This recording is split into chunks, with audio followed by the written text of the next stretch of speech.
सबने घनी घनी जय माता जी की। मैं चक्रवर्ती लखावत शिक्षा की इस ऑनलाइन क्रांति में आप सभी का हार्दिक स्वागत है, आप सभी का हार्दिक अभिनंदन है। हम लोग जो आज विषय देखने वाले हैं वो उसी विषय को हम लगातार देखने वाले हैं भैया, जिस विषय को हमने कल छोड़ा था, राजस्थान की चित्रकला। हमने बहुत शानदार तरीके से राजस्थान की चित्रकला को करने का प्रयास किया है, हमने बहुत अच्छे तरीके से उसको याद किया है। आज जो हम आगे बढ़ते हुए याद करने वाले हैं वो याद करेंगे राजस्थान में मारवाड़ की चित्रकला। भैया क्या याद करेंगे?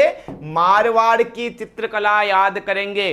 कल हमने मेवाड़ की चित्रकला याद की थी। हमने देखा था कि राजस्थान में जो चित्रकला के मुख्य रूप से बड़े बड़े भाग हैं वो कितने हैं? मुख्य रूप से राजस्थान में चित्रकला के 4 भाग देखे थे हमने। मेवाड़ हमने कल याद कर लिया था, मारवाड़ हम आज याद कर लेंगे, ढूंढाड़ और जो हाड़ौती वाला क्षेत्र है उन दोनों को हम कल की क्लास में याद कर लेंगे। बिना इधर समय गंवाए हुए सीधा डायरेक्ट हमारे मुद्दे पे आते हैं, सीधे हमारे विषय पे आते हैं। सब लोग आप जुड़ चुके हैं इस क्लास से, सब लोगों को बहुत बहुत शुभकामनाएं, आपके अनंत भविष्य की अनंत शुभकामनाएं, आपके एक बेहतरीन भविष्य की। मैं आशा करता हूं कि बड़े शानदार तरीके से आप सफल होंगे, निसंदेह रूप से सफल होंगे और बहुत अच्छी रैंक के साथ में सफल होंगे।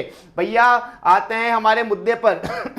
राजस्थान की चित्रकला विषय को पढ़ रहे हैं हम, और राजस्थान की चित्रकला में आज जिस चित्रकला को हम पढ़ने वाले हैं साथियों वो रहेगा हमारा मारवाड़ का विषय। ठीक है साहब जी। मारवाड़ में क्या देखेंगे साहब? सबसे महत्वपूर्ण प्रश्न जो सबसे पहले ही देख लेते हैं कि तिब्बती इतिहासकार हुआ था एक तारानाथ। तिब्बत के, चीन के इतिहासकार हमारे भारत में उस समय बहुत आए थे, और उस समय आने का सबसे बड़ा जो कारण रहा था यहाँ पे, वो सबसे बड़ा कारण था कि हमारे यहाँ पे बौद्ध धर्म का उत्पत्ति का केंद्र है ये, और बौद्ध धर्म की उत्पत्ति का केंद्र होने के नाते इतिहासकारों ने यहाँ पे हैंसवांग आता है, यहाँ पे और भी जो है बड़े बड़े इतिहासकार आए हैं, बड़े बड़े जो है भ्रमण करने वाले यात्री यहाँ पे आए हैं। उन सबका आने का मात्र और एकमात्र कारण यही था कि वो लोग यहाँ पे आके यहाँ की संस्कृति को जानते थे, और उन्हीं में से एक तारानाथ आए हैं। तारानाथ का नाम मत भूलना, तिब्बती इतिहासकार है तारानाथ, और इनके अनुसार 7वीं शताब्दी में मारवाड़ में श्रृंगधर नाम का एक चित्रकार था। सोच के देखिए, हम 7वीं शताब्दी की बात कर रहे हैं, उस समय भी एक चित्रकार का नाम प्राप्त होता है, और उस चित्रकार का नाम क्या है भैया? उस चित्रकार का नाम श्रृंगधर है। भैया इतना प्राचीन व्यक्ति कोई अगर है तो क्या उसका नाम भूलोगे क्या रे भाई? नहीं भूलेंगे सर, नहीं भूलोगे तो याद कर लीजिए कि तारानाथ ने कौन सा बताया है इतिहासकार? श्रृंगधर। कहां से संबंधित हो गया भैया? ये मारवाड़ से संबंधित हो गया है।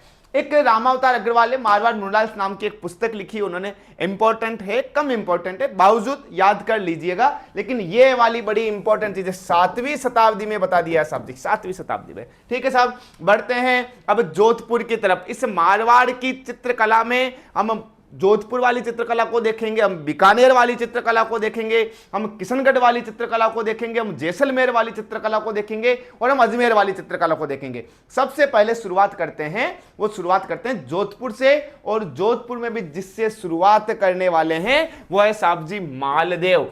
इसमें स्वतंत्र चित्रकला का विकास जोधपुर में जिस समय हुआ है, जोधपुर में जिनके समय हुआ है, वो किनके समय हुआ है भैया? वो हुआ है आपके, आवाज आ रही है ना भैया लगातार आप लोगों तक मेरी? हाँ, आवाज मेरी आप लोगों तक पहुंच पा रही है। मालदेव के समय चित्रकला का स्वतंत्र विकास होता है, यह वाला बड़ा महत्वपूर्ण प्रश्न है भैया। किसके समय? मालदेव के समय। और यहां एक और प्रश्न अलग से लिखने वाला प्रश्न आ गया है, लिख लीजिए। चोखेलाव महल है, चोखेलाव महल ये वह है। चोखेलाव महल कहां पे? चोखेलाव महल जोधपुर में। और चोखेलाव महल में किनके समय में भित्ति चित्र बनाए गए थे साहब जी? ये मालदेव के समय में भित्ति चित्र बनाए गए थे। अत्यंत ही महत्वपूर्ण प्रश्न है, इसको लिख लीजिए। बढ़ते हैं साहब आगे की तरफ। एक ग्रंथ का नाम मिलता है भैया, सुमित जी, एक ग्रंथ का नाम मिलता है। क्या मिलता है उस ग्रंथ का नाम? उस ग्रंथ का नाम मिलता है उत्तराध्ययन सूत्र। इसमें भी चित्रण किया गया है। यह सब किससे संबंधित देख रहे हैं? सब हम मारवाड़ से संबंधित देख रहे हैं। कल हमने साहब क्या देखा था? कल हमने देखा था मेवाड़ की चित्रकला को, बड़े शानदार तरीके से पढ़ा था। हमने देखा था, एक बार कमेंट बॉक्स में बता दीजिए मुझे, कि लघु चित्रों का जो मेवाड़ में मिलता है वो किसके समय में मिलता है? जी हाँ, कमेंट बॉक्स में बताइएगा। तब तक बढ़ते हैं हम मारवाड़ में और आगे की तरफ। अगला याद करते हुए, बड़े सरलतम तरीके से याद करते हुए, भैया एग्जाम बहुत नजदीक नहीं है, इसका मतलब यह नहीं है कि आप लापरवाही करो। अभी से इतनी बेहतरीन तैयारी हो जानी चाहिए, हर एक टॉपिक हाथों पे याद हो जाना चाहिए। कहीं से भी कोई भी कैसा भी प्रश्न पूछ लो, हम लोग तैयार हैं साहब, एग्जाम के दृष्टिकोण से तैयार हैं। तैयार है ना? ठीक है साहब। ये जय सिंह जी जिन्होंने उत्तर दिया है, वेरी गुड, बहुत बढ़िया सभी को। साहब सूर सिंह, ढोला मारू और भागवत पुराण का चित्रण किसके समय होता है? ढोला मारू और भागवत पुराण का जो चित्रण मारवाड़ में जिसके समय में होता है, वो कौन है भैया? वो सूर सिंह के समय है। और एक बार कमेंट बॉक्स में फिर से मुझे बता दीजिए, मेवाड़ में जो ढोला मारू का चित्रण हुआ है, ढोला मारू का चित्र बनाया है, किसने बनाया था और किसके समय बनाया था? ठीक है साहब जी। तो ढोला मारू और भागवत पुराण किसके समय? ये दोनों हो गए आपके सूर सिंह के समय। ठीक है साहब, बढ़ते हैं आगे की तरफ। जसवंत सिंह जी एक बहुत बड़े राजा हुए थे, और जसवंत सिंह जी ने सर्वप्रथम मुगलों की तरफ आकर्षित होने का जो हुआ था, वो सबसे पहले कौन होते हैं? वो जसवंत सिंह जी होते हैं। और जो मुगलों के संपर्क में आएंगे तो भैया उन पे मुगलों का प्रभाव हर क्षेत्र में पड़ेगा कि नहीं पड़ेगा? सर पड़ेगा। सर क्षेत्र में प्रभाव पड़ेगा तो याद रख लीजिए कि मारवाड़ चित्रकला में किनके समय में मुगल चित्रकला का प्रभाव पड़ता है? साहब जसवंत सिंह जी के समय पड़ता है। और जसवंत सिंह जी भगवान कृष्ण के बहुत बहुत और बहुत बड़े भक्त थे। आगे जब हम मान सिंह जी देखेंगे, मान सिंह जी नाथ संप्रदाय के बहुत बड़े भक्त थे। तो नाथ संप्रदाय से संबंधित सबसे ज्यादा चित्र कहां मिलेंगे? मान सिंह जी के समय मिलेंगे। और भगवान कृष्ण के सबसे बड़े भक्त कौन थे? जसवंत सिंह जी थे। तो जसवंत सिंह जी के समय किनके चित्र मिलेंगे? जसवंत सिंह जी के समय में भगवान कृष्ण के चित्र हमें देखने को मिलेंगे। ठीक है साहब। सबसे पहले मालदेव देखा है, जिनके समय में स्वतंत्र चित्रकला का विकास होता है। हाँ जी, वही मालदेव, वही वाला मालदेव है जी, मैं देख रहा हूं, वो वही वाले मालदेव हैं जिन मालदेव के लिए हुमायूं, ये माल कौन था वो भैया? शेरशाह सूरी ये कह के गया था कि मुट्ठी भर बाजरे के लिए मैं संपूर्ण हिंदुस्तान की बादशाहत खो देता। वो वाले वीर मालदेव के बारे में है ना, जब हम इतिहास पढ़ेंगे मालदेव को बड़ा डिटेल से बताएंगे। एक रूठी रानी भी उनकी रही थी, जिनका रूठी रानी का महल हमारे यहीं अजमेर में ही बना हुआ, ये रहा सामने है साहब, तारागढ़ यहीं से सामने से ही दिखता है। तो हमने पहले मालदेव देखा है, फिर सूर सिंह जी के समय में हमने भागवत पुराण देखा है, सूर सिंह जी के समय में हमने ढोला मारू देखा है, फिर हमने जसवंत सिंह जी देखा है जिनके समय मुगल प्रभाव आ जाता है। और जो सबसे इंपॉर्टेंट है भैया, जिनके समय में याद कर लीजिए कि जोधपुर की चित्रकला का स्वर्ण काल किसके समय मिलता है? जोधपुर की चित्रकला का जो स्वर्ण काल मिलता है वो मान सिंह जी के समय मिलता है। किनके समय भैया? मान सिंह जी के समय। इस समय नाथ संप्रदाय से, मैंने अभी अभी जस्ट बताया था, क्योंकि ये मान सिंह जी किस संप्रदाय से संबंधित थे? नाथ संप्रदाय से संबंधित थे। तो नाथ संप्रदाय से संबंधित चित्रण किनके यहां अधिक प्राप्त होता है? ये मान सिंह जी के समय। नाथ चरित्र है, दुर्गा पुराण है, शिव पुराण है, ये सारे के सारे संबंधित किससे संबंधित मिलेंगे आपको? ये मान सिंह जी से संबंधित मिलेंगे। ठीक है भैया, बढ़ते हैं सरलतम तरीके से अच्छे से याद करते हुए आगे की तरफ।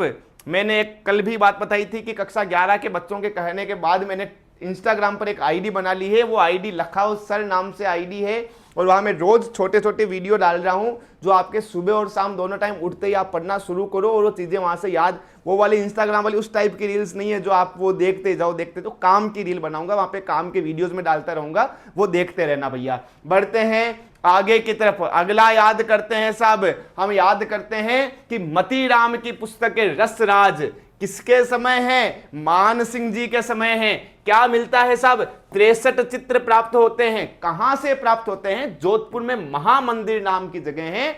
म से मान सिंह है, म से मती राम है, और म से महामंदिर है, और इन सब को मिला के हमें रस प्राप्त होता है। रस राज के चित्र मिलते हैं भैया। बड़ा इंपॉर्टेंट, बहुत ही ज्यादा इंपॉर्टेंट, याद कर लीजिएगा अच्छे से, बिना किसी लापरवाही के याद कर लीजिए, शानदार तरीके से याद कर लीजिए। दानाराम इस समय के मुख्य चित्रकार थे। किनके समय में? ये मान सिंह जी के समय में। ठीक है साहब, आसानतम तरीके से याद कर रहे हैं। बढ़ते हैं आगे की तरफ। जी हाँ, निश्चित रूप से मैं एक टेस्ट सीरीज भी बहुत जल्दी लेकर आऊंगा आप लोगों के लिए, जिसमें बड़े अच्छे प्रश्न लेके आऊंगा। लेकिन अभी याद कर लीजिए तखत सिंह, वो ही तखत सिंह जो 1857 की क्रांति के समय में वहां मारवाड़ के शासक हुआ करते हैं। और 1857 की क्रांति के समय तक क्या अंग्रेज नहीं आ गए थे? कह रहे भैया सर आ गए थे। तो क्या तखत सिंह जी की चित्रकला पे अंग्रेजों का प्रभाव नहीं पड़ेगा क्या? सर बड़ा आसान काम हो गया, पर प्रभाव पड़ेगा तो यूरोपीय प्रभाव किसके? ये छोटे छोटे से प्रश्न है सुमित जी, याद कर लीजिए इन्हें अच्छे से, याद करना बड़ा जरूरी है। जी हाँ, जो भी आप जुड़े हुए सबका अनंत अनंत अनंत स्वागत, सबके उज्जवल भविष्य की अनंत सारी शुभकामनाएं। ठीक है, दुर्गादास राठौड़ का चित्र बनाया है वो एच मुलर ने बनाया। दुर्गादास राठौड़ जिनको गंवार कहने के लिए, वो जब ग शब्द बोलता है, ग शब्द के बाद में वार नहीं बोल पाता है, उससे पहले जो माथा काट देने वाला वीर था वो दुर्गादास राठौड़ वीर था। इतिहास में डिटेल से देखेंगे, लेकिन यहां यह ध्यान रखना है कि उनका चित्रण किसने किया है? एच मुलर ने किया है। ये लो साहब जी, ये हो गया मारवाड़ आपके आसान तरीके से। कहां से शुरू किया? हाँ भैया, रिवीजन करना बड़ा इंपॉर्टेंट, मैंने कल भी बताया था। श्रृंगधर नामक चित्रकार कहां से संबंधित? मारवाड़ से संबंधित। ठीक है साहब जी। सबसे पहले मालदेव, स्वतंत्र चित्रकला का विकास होता है साहब। चोखिलाव महल में भित्ति चित्र बनते हैं साहब। उत्तराध्ययन सूत्र नामक चित्रण मिलता है साहब। अगला हमने देखा सूर सिंह, ढोला मारू और भागवत पुराण मिलते हैं कि नहीं मिलते हैं? अरे याद कर लीजिए रे भैया, यहीं याद कर लीजिए। जसवंत सिंह जी पर मुगल प्रभाव दिखता है, मान सिंह जी स्वर्ण काल माना जाता है, और तखत सिंह जी पर यूरोपीय प्रभाव देखने को मिलता है। अब यहाँ के चित्रकला की हम विशेषताएं देख लेते हैं, कुछ एक विशेषताएं। यहां कलर कौन सा? यहां वही कलर लाल और पीला। कौन सा कलर हो गया? यहां भी मारवाड़ में भी पी और ला, ये पी और ये हो गया लाल। हाशिए में जहां जो रंग मिलता है, वो हाशिए में जो पीला रंग मिलता है, ये कलर मेन, ये याद रख लेना। कौन सा कलर है भैया? पीला कलर है, पीला और लाल कलर है। ठीक है साहब। बादलों का चित्रण देखो साहब, ये बड़ा अजीब सा चित्रण किया गया है। हम अधिकतर उन चीजों का चित्रण किया करते हैं जो हमारे यहां देखने को मिलती है, और एक मेंटलिटी यह भी रहती है कि जो हमने कभी देखा नहीं उनकी कल्पना करते हैं, और उस कल्पना का हम चित्रण करते हैं। जोधपुर में जनरली हम लोगों को जो है वो बादल कम देखने को मिलते हैं, बावजूद यहां पे क्या है? बादलों का चित्रण मिलता है। ये वाली चीज याद रख लेना, ये बड़ी इंपॉर्टेंट चीज है भैया, बड़ी महत्वपूर्ण चीज है। इसको अच्छे से यहीं पे तैयार कर लीजिएगा।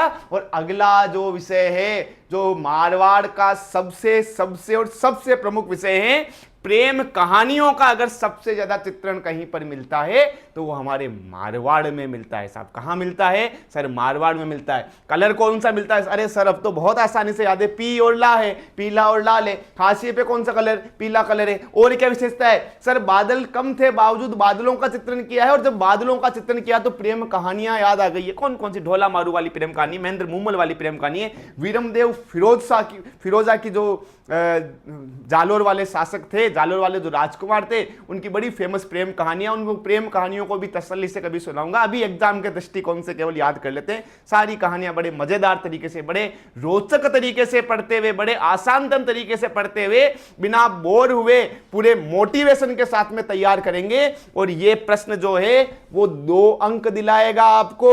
2 अंक से क्या होता है मैं हमेशा बताता आया हूं।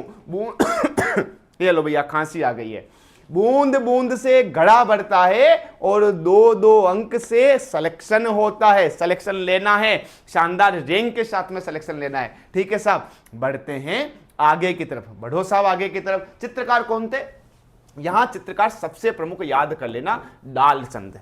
जहां डाल डाल सोने की चिड़िया करती है बसेरा, वो भारत देश है मेरा, ऐसा हम बचपन से सुनते आए हैं। 15 अगस्त 26 जनवरी पे गाने भी हमारे ये लगते हैं कि जहां डाल डाल, तो जिस पे सोने की चिड़िया जिस डाल पे बैठती है वो अभय होगा कि नहीं होगा रे भैया? अरे याद करवा रहे हो रे भाई, भूल जाओगे, पढ़ोगे तो लगेगा कि मान साहब सब याद है साहब, और आप कहोगे कि साहब मारवाड़ में तो माना याद ही है साहब। डालचंद जब नाम देखोगे भूल जाओगे, तो की कर याद करो ला, वो सोने की चिड़िया वाली डाल याद कर लेना। सोने की चिड़िया किसे कहते हैं? भारत को कहते हैं। भारत क्या है? बिना भय के हैं, अभय हैं। तो अभय सिंह जी का जो चित्र बनाया है, नृत्य देखते वो किन्होंने बनाया है?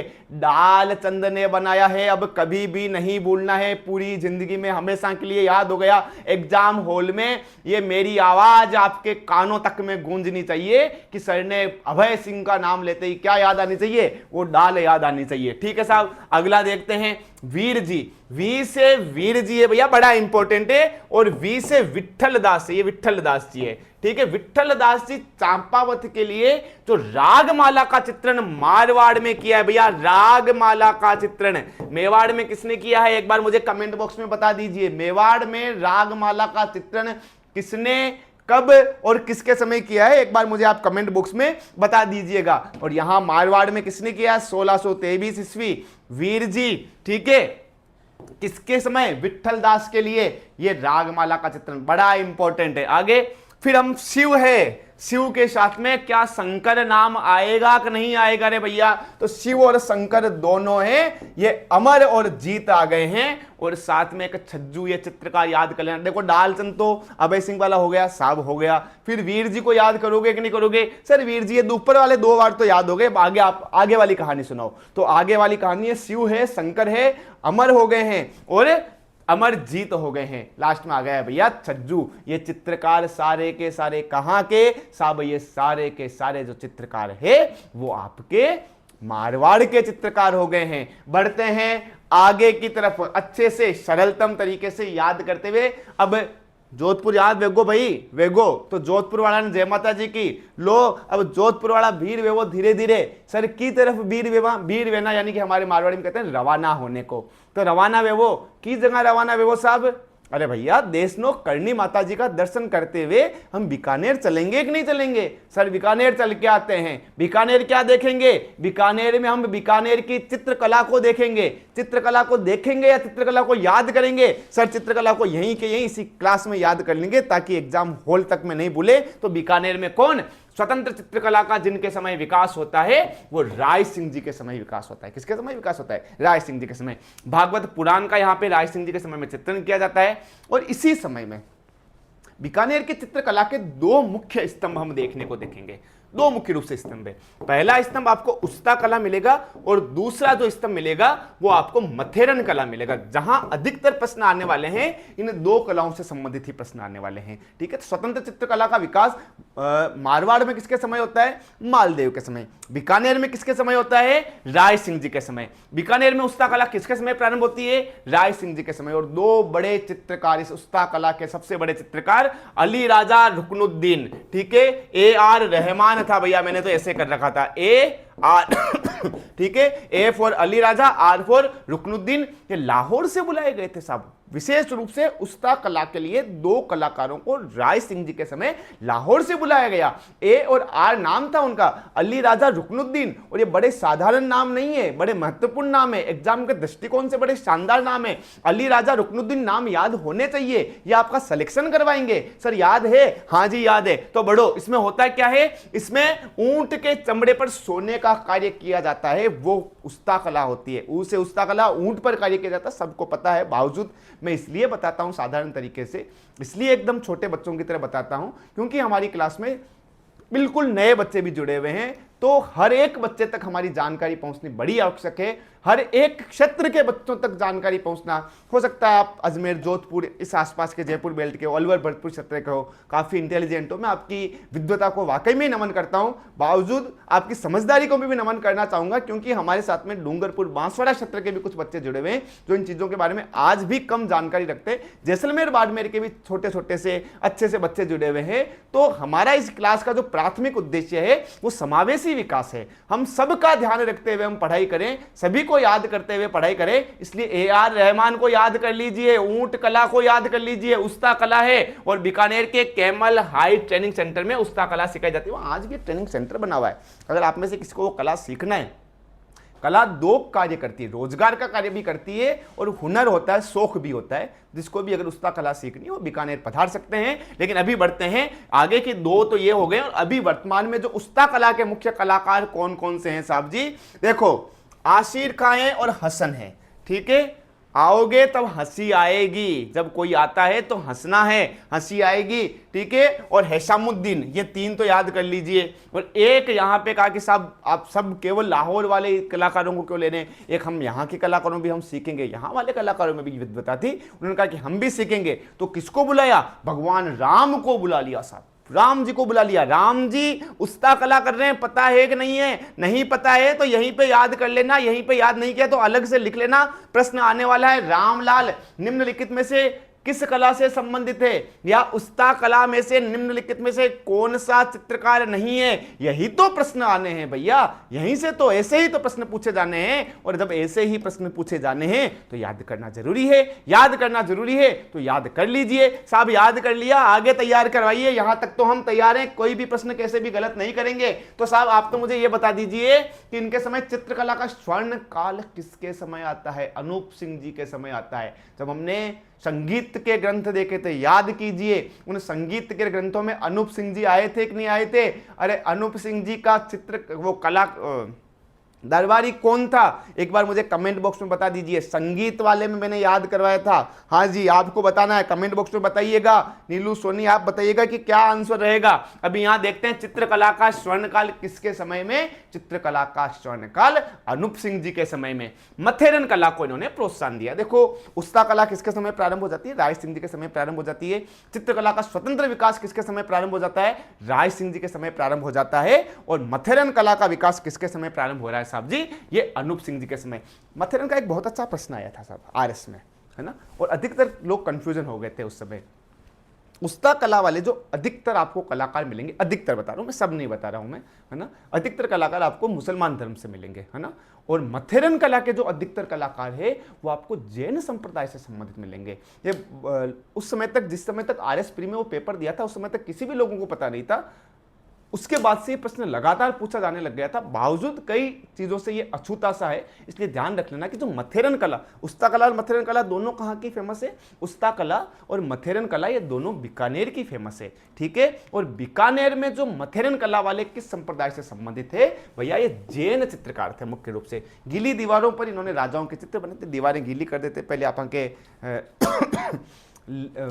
जका झोंपड़ियाँ वगैरह रहती घरा के मायने। आज भी मैंने भी याद है कि अपन गांव के मायने झोंपड़ियाँ वगैरह रहती, थेपड़ियाँ बनती ही। जका गांव का बच्चा है वन सबने जाने थेपड़ियाँ कहीं वे, झोंपड़ियाँ कहीं वे माने नीपता बाद में गारों लेर गारों और गोबर से उसको वो बनाते थे, उसका उस पर वैसे करते थे उसको, और फिर उसको नीपा करते थे। तो नीप के फिर वो जो गीली जो दीवार होती थी, गीली दीवारों पे जो चित्रण किया जाता है वो मथेरन कला है। और उस्ता कला क्या है साहब? ऊंट पर जो चित्रण किया जाता है, सोने वाली चित्रकारी की जाती है, वो कौन सी कलाकारी है? वो उस्ता कला है। ये कलाकारी कौन करते हैं? ये कलाकारी जैन चित्रकार करते हैं। वो कलाकारी, वो कौन सी उस्ता कलाकारी कौन करते हैं? वो अधिकतर मुसलमान संप्रदाय से संबंधित लोग करते हैं। क्योंकि लाहौर से कौन आया था? अरे भैया कमेंट बॉक्स में बता दीजिए रे थोड़ा, AR रहमान आया था कि नहीं आया था? साहब AR रहमान क्या है? ए और आर क्या क्या है? अली राजा और रुकनुद्दीन हो गया है, ठीक है साहब। बढ़ते हैं आगे की तरफ, क्योंकि ये गीली दीवारों पे बनते हैं और गीले को हमारे यहां मारवाड़ी में आला कहते हैं। आला केवा कौन केवा साहब? साहब केवा आला, तो आला कहते हैं, तो इसे आला गीला भी कहा जाते हैं। और शेखावाटी क्षेत्र में इसे पणो भी कहते हैं। ये छोटी छोटी सी चीजें हैं साहब, डायरेक्ट प्रश्न पूछते हैं एग्जाम में। जब नोट्स में पढ़ते हैं तो लगता है कि सारा याद है, लेकिन याद नहीं होता है। पणो किससे याद करोगे? शेखावाटी से याद करेंगे। पणो किससे याद करना है? पणो आप पानी से याद कर लीजिए, कोई ना कोई तो संबंध बैठाइए ताकि भूलो नहीं। पानी क्या होता है? पानी गीला होता है। गीली कौन सी होती है? गीली क्या होती है? गीली मथेरन कला होती है। मथेरन कला क्या होती है? जो गीली दीवारों पे चित्रण किया जाता है वो मथेरन कला होती है। अरे भैया याद हो गया कि नहीं हो गया? साहब याद हो गया। आसान तरीके से हुआ है साहब, आसान तरीके से हुआ है, मतलब आसानतम तरीके से याद करेंगे हम लोग। बढ़ते हैं आगे की तरफ। अन्य चित्रकार, इसको इंग्लिश को भी नाम बता दो सामान्य इंग्लिश में फ्रेस्को अरायस कहते हैं इसको, यह भी नाम इसका पूछा जाता है। चित्रकार कौन से हैं? इसमें मुन्ना है, मुकुंद है, और एक कहा, अरे चंदू ने कहा कि अरे मेरे को नहीं लेगो क्या साथ में, तो एक चंदू ले, अरे चंदू तू भी क्या आ जा, तू भी साथ में आ जा। क्या करेगा चंदू? तो चंदू ने कहा कि भैया मैं मथेरन कला करूंगा, मथेरन कलाकारों के चित्र बनाऊंगा, कलाकारों के नहीं, मथेरन कला वाले चित्र बनाऊंगा। तो ये कौन हो गए हैं भैया? 3 कलाकार हो गए, चंदू, मुन्ना और मुकुंद। याद कर लीजिए, यहीं के यहीं याद कर लीजिए। बढ़ते हैं साहब आगे की तरफ। आगे की तरफ बढ़ने से पहले हल्का सा रिवीजन, आपको 1 मिनट का रिवीजन करवा देता हूं, अच्छे से याद कर लीजिए, भूलना नहीं है। मैं एक बार फिर से बता रहा हूं, हम लोग बीकानेर की चित्रकला देख रहे हैं। बीकानेर की चित्रकला का जो स्वतंत्र विकास होता है वो राय सिंह जी के समय होता है। भागवत पुराण का जो चित्र प्राप्त होता है, याद कर लीजिए, बड़ा इंपॉर्टेंट है, राय सिंह जी के समय प्राप्त होता है। बीकानेर की जब चित्रकला देखेंगे, मुख्य रूप से 2 चित्रकला हमें देखने को मिलेगी, एक उस्ता कला मिलेगी और एक मथेरन कला मिलेगी। उस्ता कला किससे संबंधित है? उस्ता कला ऊंट पर जो, ऊंट के चमड़े पर जो सोने का कार्य किया जाता है वो उस्ता कला होती है। और मथेरन कला क्या होती है? गीली दीवारों पर जो चित्रण किया जाता है वो मथेरन कला होती है। उस्ता कला का विकास किसके समय? उस्ता कला का विकास राय सिंह जी के समय। उस्ता कला के चित्रकार कौन? उस्ता कला के चित्रकार AR रहमान है साहब। कौन? A for Ali Raja, R for Ruknuddin. किन, कहां से बुलाया गया है इनको? लाहौर से बुलाया गया है। ठीक है साहब, ठीक वैसे ही अब क्या देखेंगे? हम देखेंगे अनूप सिंह जी को। पहले किनको देखा था? राय सिंह जी को। स्वतंत्र चित्रकला का विकास किसके समय? राय सिंह जी के समय। स्वर्णकाल किसके समय? अनूप सिंह जी के समय। यहां कौन सी कला? मथेरन कला। वहां कौन सी कला थी? उस्ता कला थी। उस्ता कला क्या है? ऊंट के चमड़े पर जो कार्य किया जाता है। मथेरन कला क्या है? जो गीली दीवारों पर कार्य किया जाता है, चित्र बनाया जाता है। गीले को क्या कहते हैं? आला कहते हैं। ठीक है, तो इसे कौन सी कहते हैं? आला गीला कहते हैं। शेखावटी में क्या कहते हैं? शेखावटी में इसको पणो कहते हैं। पणो कैसे याद करेंगे? पानी क्या होता है? गीला होता है। इसलिए इस मथेरन कला को पणो, आला गीला, फ्रेस्को अराइस, ये सारा कहते हैं। और कौन चित्रकार करते हैं भैया? जैन चित्रकार। बढ़ते हैं आगे की तरफ, आशा कर रहा हूं आसानतम तरीके से याद हो रहा होगा। अब इसकी विशेषताएं देखते हैं। यहां लाल कलर मिलता है, बैंगनी और सलेटी रंग मिल रहा है साहब। मारवाड़ तक लाल और पीला कलर था, यहां अब कलर बदल चुका है। यहां कौन सा कलर आ चुका है साहब जी? यहां बैंगनी और सलेटी रंग भी आ गए। यहां पे किन किन चित्रकलाओं का प्रभाव पड़ा? देखो, राय सिंह जी के समय यहां पे मुगल आ चुके थे, इसलिए मुगलों का प्रभाव था। राय सिंह जी के जो अधिकतर अभियान रहे थे, जब हम राय सिंह जी को इतिहास में पढ़ेंगे, वो दक्षिणी भारत में रहे थे, इसलिए दक्षिणी भारत की चित्रकला का यहां पे प्रभाव पड़ा था। और पंजाब के जो सबसे नजदीकतम राज्य है, जो बीकानेर के, वो पंजाब है, तो पंजाब की चित्रकला का भी प्रभाव पड़ा था। इसके अलावा और क्या विशेषताएं हैं? मुस्लिम चित्रकारों ने हिंदू देवी देवताओं के चित्र बनाए। अली राजा, रुकनुद्दीन वगैरह जो भी चित्रकार थे, हमने मुसलमान चित्रकार भी देखे थे, उनमें उन लोगों ने किसके चित्र बनाए हैं? उन्होंने हिंदू देवी देवताओं के चित्र बनाए। कितनी विशेष, कितनी अच्छी चीज है। फूल पत्तियों का चित्रण होता है। बीकानेर और शेखावटी के चित्रकार चित्रों के साथ में नाम और तिथि भी लिखते हैं। मेवाड़ वाले, मारवाड़ वाले, जो जोधपुर वाले, वो नहीं लिखा करते थे। एकमात्र विशेषता, विशेष विशेषता जो बीकानेर वालों की है, वो चित्रों के साथ में अपना नाम और जिस दिन वो बनाया है उस दिन की तिथि लिखते थे। याद कर लेना, इंपॉर्टेंट चीज है। रेत के टीलों का चित्रण होना है, लेकिन एक चीज और याद कर लीजिए, यहां पे पहाड़ों का भी चित्रण किया है इन्होंने। किन्होंने? बीकानेर वालों ने। बादलों का चित्रण किन्होंने किया है? कमेंट बॉक्स में बता दीजिए। कदम्ब वृक्ष का चित्रण किन्होंने किया है? कमेंट बॉक्स में बता दीजिए। उसके अलावा केले के वृक्ष का चित्रण किन्होंने किया है? वो भी मुझे थोड़ा कमेंट बॉक्स में आप लोग बता दीजिए। ठीक है साहब, बढ़ते हैं आगे की तरफ। अगला अरमन गोइट्स की एक बुक है, art and architecture of Bikaner state, पूछ सकते हैं, इसलिए याद कर लेना। एच मूलर के कौन कौन से चित्र हैं? जेत सिंह ने जो कामरान पर आक्रमण किया, मूलर ने उसका चित्र बनाया। अच्छा, वहां किसका देखा था हमने? अमर सिंह राठौड़ वाला देखा था।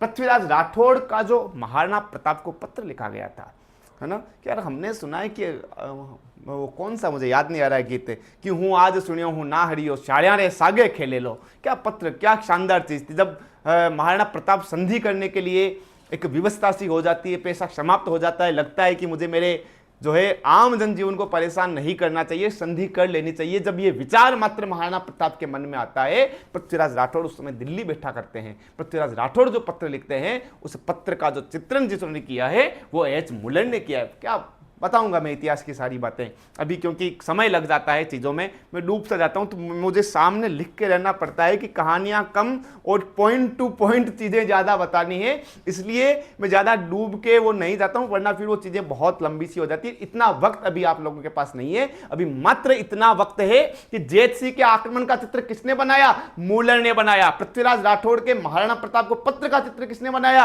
ये मुलर ने। और जांगलधर बादशाह कहा जाता है साहब जी, कर्ण सिंह को कर्ण सिंह का चित्र बनाने वाले कौन? A.H. मूलर थे। बढ़ते हैं साहब आगे की तरफ, किशनगढ़ चित्रकला को पढ़ लें साहब। किशनगढ़ चित्रकला के सबसे आसानतम प्रश्न आज तक प्रश्न आते हैं और सबको याद होता है, बड़ा बेसिक सा प्रश्न रहता है। बावजूद चीजें देख लेते हैं। क्या देखेंगे? चित्रकला का स्वतंत्र विकास का जो प्रारंभ होता है वो सावंत सिंह जी के समय प्रारंभ होता है। सबके स्वतंत्र चित्रकारों का विकास जहां जहां से प्रारंभ होता है वो लिख लीजिएगा अलग से, बाकी हम लोग याद करते ही जा रहे हैं। सब याद है सर, याद है तो बीकानेर वालों बताओ दिखाने कमेंट बॉक्स में, अब ध्यान पड़ जाए किन्ने किन्ने याद है। अरे जो कमेंट बॉक्स में नहीं बता पा रहे हैं वो अलग से लिख के ही बता दीजिए, पर बता दीजिएगा, ठीक है साहब। इन्हीं के समय तो स्वतंत्र चित्रकला का विकास होता है, सावंत सिंह जी के समय। और स्वर्ण काल, सोने का काल, गोल्डन एज भी किनके समय? गोल्डन एज भी इनके समय। सावंत सिंह जी ने नागर समुच्चय से संबंधित कुछ पुस्तकें लिखी है। जब इतिहास में हम पुस्तकों को पढ़ेंगे तब देखेंगे, उसमें यहां देख लीजिए मनोरथ मंजरी, देश दशा, ठीक है, और रसिक रत्नावली, नागर समुच्चय से संबंधित एक सारी किताबें थी। वो किन्होंने लिखी है? वो सावंत सिंह जी ने लिखी है साहब। बढ़ते हैं, इनकी प्रेमिका का नाम था बणी ठनी। जो चित्र पूरे विश्व में भारत की मोनालिसा जिसे कहा जाता है वो कौन है? वो बणी ठनी है। वो बणी ठनी का नाम क्या था? वाकई में वो विष्णु प्रिया नाम था उनका। कितना प्यारा नाम है, जो विष्णु को प्रिय है, लक्ष्मी जी, कितना सुंदरतम नाम है। विष्णु प्रिया कौन है? विष्णु प्रिया बणी ठनी है। याद कर लेना, एग्जाम में पूछ लेंगे, बणी ठनी लेके बैठो, विष्णु प्रिया आगे तो सर याद करेंगे। कैसे याद करेंगे? अरे सर विष्णु प्रिया ऐसे नाम तो हम बहुत आसान तरीके से याद कर लेते हैं, आपको ज्यादा बताने की जरूरत नहीं है, बढ़ो आगे। याद है ना? याद है। रसिक बिहारी नाम से कविताएं लिखती थी वो। विष्णु प्रिया खुद किस नाम से किताबें लिखती थी? वो रसिक बिहारी नाम से कविताएं लिखती थी। विष्णु प्रिया कौन है? विष्णु प्रिया के 3 नाम हो गए। वो कौन? एक वो सीरियल आता था, हम जब बच्चे थे, अब भी आता होगा, शक्तिमान, ठीक है, और उसमें शक्तिमान है, गंगाधर ही शक्तिमान है। ऐसा था या नहीं था? सर था कि गंगाधर ही क्या है? गंगाधर ही शक्तिमान है। तो बणी ठनी ही विष्णु प्रिया है और बणी ठनी ही रसिक प्रिया है। रसिक बिहारी, याद कर लेना, ये तीनों नाम एक ही इंसान के हैं और वो सावंत सिंह जी की प्रेमिका के हैं, ठीक है साहब। बढ़ते हैं आगे। वल्लभ संप्रदाय के प्रभाव के कारण भगवान कृष्ण के चित्र अधिक मिलेंगे, मिलते ही हैं, ये हमें पता ही है। किशनगढ़ में सबसे ज्यादा किसके चित्र मिलते हैं? ये वल्लभ संप्रदाय के चित्र मिलते हैं। विष्णु प्रिया को राधा के रूप में चित्रित किया उन्होंने, क्योंकि राधा प्रेमिका रही थी, ऐसा बताते हैं कुछ ग्रंथ, कुछ पत्नी भी बताते हैं, लेकिन कौन वो अलग विषय है, वाद विवाद का अलग विषय। बाकी जनरली जो है कि राधा को प्रेमिका बताया जाता है। ठीक वैसे ही विष्णु प्रिया को किसके रूप में चित्रित किया गया है? उन चित्रों में विष्णु प्रिया को राधा के रूप में चित्रित किया गया है। चित्रकार मोर ध्वज निहाल चंद, नागर समुच्चय का चित्र। मोर ध्वज निहाल चंद सबसे इंपॉर्टेंट चित्रकार है अब तक के आरपीएससी के इतिहास में।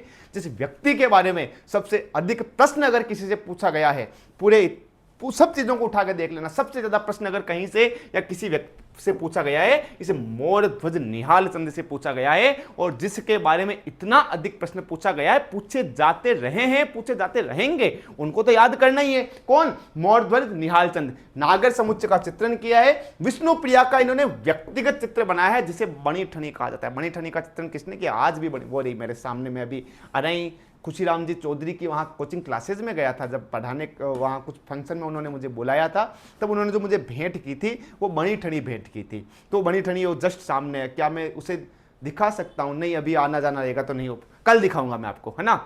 मोर ध्वज निहाल चंद विष्णु प्रिया का व्यक्तिगत चित्र बनाया, जिसे बणी ठनी कहा जाता है। एरिक डिक्सन ने इसको क्या कहा है? भारत की मोनालिसा कहा है भैया, ठीक है। मोनालिसा बड़ी सुंदरतम रहस्यमय मुस्कान वाला जिसका चित्र है, वो कौन है? रहस्यमय मुस्कान वाला चित्र मोनालिसा का है। यहां हो गई ये बणी ठनी। बणी ठनी पर डाक टिकट भी जारी हो चुका है। फिर है अमरचंद। अमरचंद, ये प्रश्न भी खूब पूछते हैं, इसको याद कर लीजिए भैया, बहुत पूछा गया प्रश्न है, बहुत ज्यादा। अमरचंद ने किसकी पेंटिंग बनाई है? चांदनी रात की संगोष्ठी का जो चित्र बनाया है। चांदनी रात में कौन हो जाता है? चांदनी रात में संगोष्ठी करते हैं, बैठे हैं, बातें कर रहे हैं, मन हो रहा है कि नहीं हो रहा है कि चांदनी रात हो, चारों ओर सुंदरतम पेड़ हो, ऊपर से पास में से नदी कल कल कल कल करती हुई आपको आवाज सुनाई दे रही है, कुछ पक्षियों की धीमी धीमी आवाज आ रही है, मधुर मधुर हवा चल रही है। कल्पना कर रहे हैं, है ना। कल्पना करते हुए अमर हो जाना है। अमरचंद ने बनाई है चांदनी रात की गोष्ठी की जो पेंटिंग, बहुत इंपॉर्टेंट पेंटिंग है, बहुत ज़्यादा इंपॉर्टेंट, याद कर लेना, बड़ा महत्वपूर्ण प्रश्न है। इसके अलावा यहाँ और कौन कौन, मोर ध्वज हो गया, तो मोर ध्वज के साथ में सूर्य ध्वज होगा कि नहीं होगा रे भैया? सर मोर ध्वज आ गया तो सूर्य ध्वज तो हम करेंगे ही करेंगे। ये लो साहब याद कर लीजिए। अमरचंद किससे संबंधित? किशनगढ़ से संबंधित। भैया सीता जी आ गए हैं, और सीता जी के साथ में राम जी आएंगे कि नहीं आएंगे साहब? राम जी आएंगे साहब। राम जी के साथ में सीता जी आएंगे कि नहीं आएंगे? आएंगे साहब। अरे आएंगे तो सही, पर क्यों आएंगे ये भी तो बता दीजिए। अरे भैया सीता जी को राम जी राम जी को सीता जी बड़े लाडले हैं। लाडली दास भी किससे संबंधित? किशनगढ़ से संबंधित। और कौन कौन रह गए हैं? एक बना बाकी रह गए हैं भैया किशनगढ़ में। देखो मैं किशनगढ़ के चित्रकारों के नाम याद करवा रहा हूं, एक एक चित्रकार एक एक जगहों के याद होने चाहिए। वो क्या क्या याद करेंगे?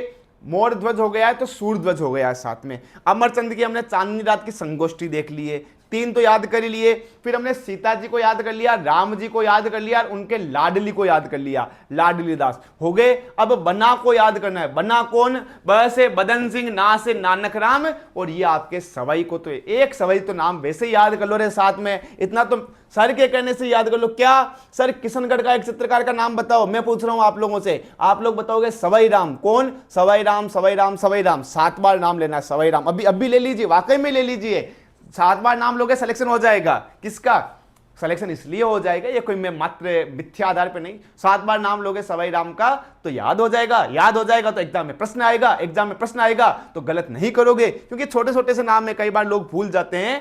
सवाई राम 11वीं बार ले लिया मैंने नाम, अब मत भूलना रे भैया। बढ़ते हैं आगे की तरफ, अगला याद करते हैं साहब जी विशेषताएं। देखो हमने जो विशेषता देखी है, महिला सौंदर्य का चित्रण यहाँ पे सबसे ज्यादा होता है। गुलाबी और सफेद रंग का प्रयोग होता है। गुलाबी जो रंग है वो महिलाओं को पसंद होता है, इसलिए गुलाबी रंग यहाँ पे चित्रण होता है। और व्हाइट शांति की प्रतीक होती है महिलाएं, होगी महिलाएं। देखो हंसी आ रही है, सबसे ज्यादा हंसी महिलाओं को ही आ रही है। शांति का प्रतीक होती है महिलाओं के नाम से ही आप लोगों को हंसी आ रही है ना। सफेद रंग, हाशिए में हाशिए में हल्का गुलाबी रंग मिलता है हमें। बेसर का चित्रण के, बेसरी जो है नाक का आभूषण, आभूषण जब हम पढ़ेंगे तो यहां से भी ये प्रश्न पूछा जाता है, तो इसके बारे में कहां पे भैया? ये नाक का आभूषण है। कांगड़ा चित्रकला का बड़ा प्रभाव है। कांगड़ा हिमाचली चित्रकला है, उस हिमाचली चित्रकला का सामत सिंह जी की चित्रकला पर बहुत प्रभाव है। केले के पेड़ों का यह चित्रण किया गया, सरोवरों का यह चित्रण किया गया, हंसों का यह चित्रण किया गया। इसलिए चित्रण किया गया क्योंकि उन्होंने एक प्रेम कहानी व्यक्त की है, एक प्रेम अभिव्यक्ति व्यक्त की, जैसे चांदनी रात में वाली गोष्ठी भी की है, तो या बनी ठनी भी बनाई, तो इसके पास में हंस होने जरूरी है, सरोवर होने जरूरी है, केले के पेड़ होने जरूरी है। इसलिए सारा का सारा चित्रण नारी सौंदर्य से संबंधित चित्रण मिलता है। इसलिए तीनों चीजों का चित्रण कहां मिलता है? आपके किशनगढ़ में मिलता है। बढ़ते हैं आगे की तरफ, हमारे नागौर की तरफ आगे बढ़ते हैं। बूढ़ापा को सबू ज्यादा चित्रण जगह बूढ़ा डोकरा है, बाको चित्रण कौन करियो सा? नागौर वालों करियो ऐसा। कौन करियो ऐसा? नागौर वाला करिया है। क्यों करियो है नागौर वाला? जब आप भूगोल पढ़ो हो तो बिग माने कुबड़ पट्टी पढ़ो हो। कौन पढ़ो? सर कुबड़ पट्टी पढ़ा। हाँ, कुबड़ पट्टी की बेल्ट में, नागौर बेल्ट में। कुबड़ पट्टी कहीं वे बूढ़ापो बेगो आ जाए तो बेगो किस जगह आवे? नागौर में आवे। तो बूढ़ापा वालों समूह ज्यादा चित्रण किस जगह? हाँ साहब अब तो याद हो गया, किस जगह होगा? नागौर में होगा। ये लो साहब नागौर में वृद्धावस्था का चित्रण। और नागौर वालों ने एक और कलाकारी कर दी है, पता है कि नहीं है? सर पता नहीं है, आप ही बता दीजिए। पहले लकड़ी के दरवाजों पर चित्रण कर दिया इन्होंने, लकड़ी के दरवाजों पे। कपड़े कैसे? पारदर्शी कपड़े पहनते हैं। और रंग कौन से? बुढ़ापा में बुझे हुए रंग आते हैं बेचारे। बुझे हुए रंगों का प्रयोग कहां मिलता है? नागौर बेचारा छोटा सा है, ऐसे ही सीधा सा याद हो जाता है। प्रश्न गलत नहीं होने चाहिए, किसी भी स्थिति में गलत नहीं होने चाहिए। अच्छे से याद कर लीजिए। ये नागौर की चित्रकला हो गई है। अजमेर में हिंदुओं का प्रभाव है, अजमेर में इस्लाम धर्मों का प्रभाव है ना। ठिकानों की चित्रकला में राजपूत संस्कृति दिखाई। प्रॉपर अजमेर में हिंदू मुस्लिम चित्रकला का आपको और ईसाई धर्म की चित्रकला का प्रभाव देखने को मिलेगा। मिशनरीज जो सबसे ज्यादा आती है वो अजमेर में आई थी प्रारंभिक रूप पे, बाद में अभी डूंगरपुर बांसवाड़ा की तरफ है, लेकिन इनका सबसे ज्यादा प्रभाव कहां पे? अजमेर में। और अजमेर के जो भी ठिकाने हैं, उन ठिकानों पे जिनका प्रभाव सबसे ज्यादा है वो राजपूत संस्कृति का प्रभाव है। इस चीज को याद कर लीजिएगा, ठीक है भैया। बड़े आगे की तरफ चित्रकार कौन है? एक पाबू जी का चित्र बनाया है, बहुत इंपॉर्टेंट है भैया। पाबू जी का चित्र किसने बनाया है? चांद नामक चित्रकार ने बनाया। बहुत और बहुत ज्यादा इंपॉर्टेंट है। चांद, ठीक है। उसके अलावा तैयब जी है, एक राम सिंह जी है और 2 महिला कलाकार है यहाँ के। भैया एक बार कमेंट बॉक्स में थोड़ा मुझे बता दीजिए, कमला इलायची कहां जाके खाओगे रे भैया? जी हां, बिना आलस किए हुए कमेंट बॉक्स में बता दीजिए कमला इलायची कहां की चित्रकला है। साहिबा और उसना कहां की हो गई है? ये अजमेर की हो गई है। और जैसलमेर में एकमात्र ऐसी जगह है जिस पर किसी भी अन्य चित्रकला का किसी भी तरह का कोई प्रभाव नहीं था। और बाद में इस पे सबसे ज्यादा किसका चित्रण, मुगल चित्रण हुआ है हालांकि, लेकिन प्रभाव किसका, किसी का ही नहीं था जैसलमेर वाली चित्रकला में। ये चित्रकला हमने कौन सी देख ली है भैया? ये चित्रकला हमने मारवाड़ की देख ली है साहब, ठीक है। तो ये मारवाड़ वाली चित्रकला पूरी हो गई है। आशा करता हूं कि बहुत अच्छे से याद हुई होगी, आशा करता हूं कि बहुत अच्छे से आप पढ़ाई कर रहे होंगे।